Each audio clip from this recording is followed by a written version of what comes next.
Electromagnetism is one of four fundamental forces that govern our universe. Like two sides of the same coin, electrical and magnetic fields cannot exist without the other. An electromagnetic field is created when positive and negative particles interact, like the nucleus and electrons of an atom.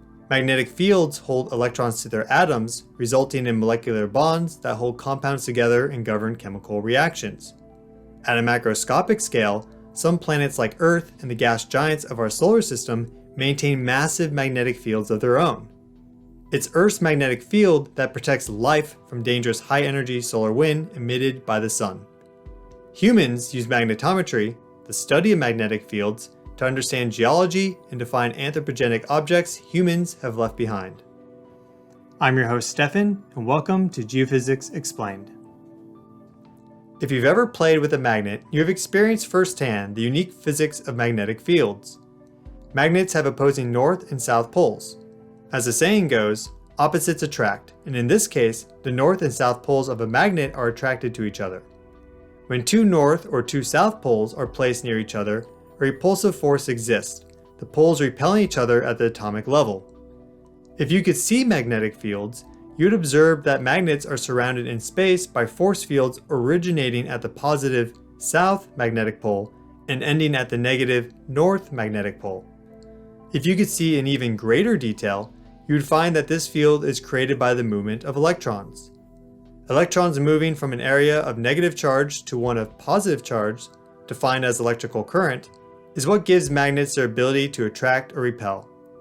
When an electric current is created and electrons are in flow, a magnetic field is created, and this is the case because electricity and magnetism are linked at the quantum level. Modern magnetometers can sample the magnetic field hundreds or thousands of times per second. Before this, we were still aware of magnetic fields thanks to simpler technologies such as the compass. When suspended in water, the magnetized pin of a compass lines up with the magnetic field lines of our planet, each end pointing to the Earth's oppositely charged magnetic pole.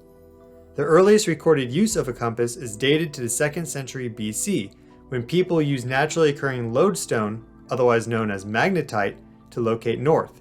And in the 11th century, Chinese texts describe the use of compasses by mariners for navigational purposes. Compass technology revolutionized the world, as explorers could rely on the stable magnetic field lines for navigation amongst the ever-changing conditions at sea.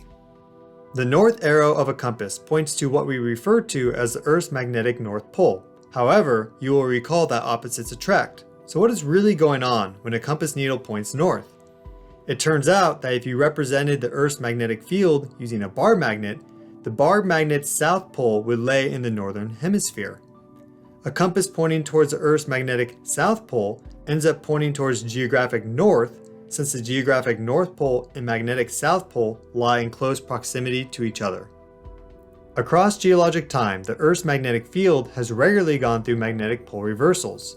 In the case of a pole reversal today, the poles would switch places and a compass's north arrow would still point towards the magnetic south pole, now located in the southern hemisphere, and the geographic north pole would now be home to the magnetic north pole. On a human timescale, the Earth's magnetic field wobbles and shifts on a yearly basis, and magnetic south is currently moving away from Canada approximately 55 kilometers per year towards Siberia.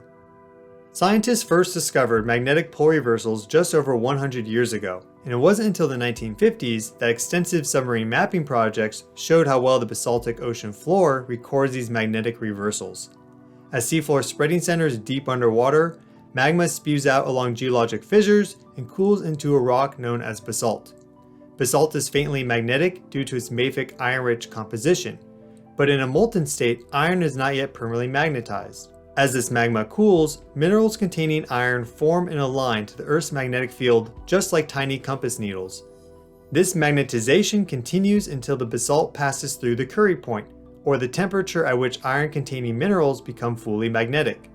At this point, they are magnetically frozen in space, and unless reheated, will show the alignment of the Earth's magnetic field at the geologic time the Curie point was passed. Recognizing this phenomenon, geophysicists can analyze the magnetic signature of a rock along with radiometric age to chronicle the age and timing of Earth's magnetic cycles.